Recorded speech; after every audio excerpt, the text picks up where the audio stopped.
Alright guys, we're here at Eastern and Giler.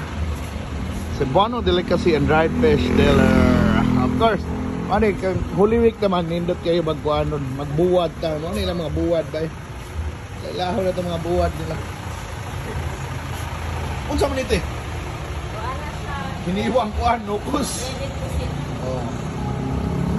Tanawa na, nabibilig na. Okay. Panit oh.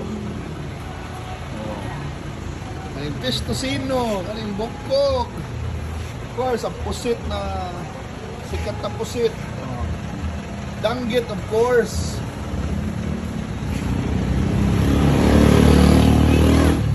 Oh.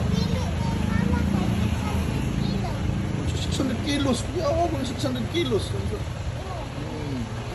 Ano sa manite na murag yung naong mo dami. Kung saan ito eh?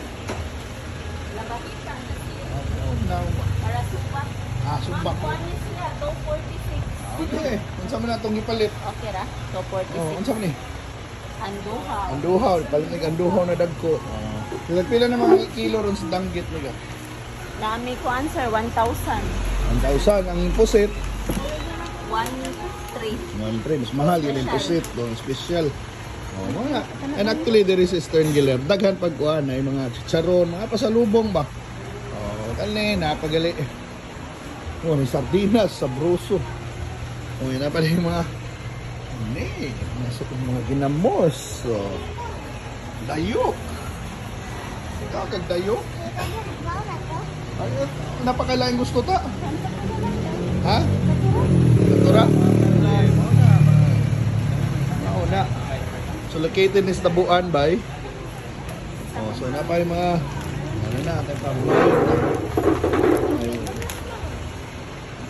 Hindi tayo pag ikabayad ta. Binuang ra. Ito lang mustasher sir. Ala ko bayad ko na. So ano ang tas last. Kira bay taga diri ra mi. Ni turista bay. So na pa yung mga piyaya diri bay. O uban pa. Alin ba? Ang Roskilyo so, Shambrak. So tanan no, napay bata. 246. So na. Ay, dayok og sinamak. Yo, tuba. Patay isda. Sama na ba kung inahanglan mo mga buwad, dili mo sa Eastern Giler. And thank you so much for watching and let's keep on supporting ko. And there is Tabuan, daghan ganang namaligya, bitaw daghang option. Napag ganyan sa chorizo ba?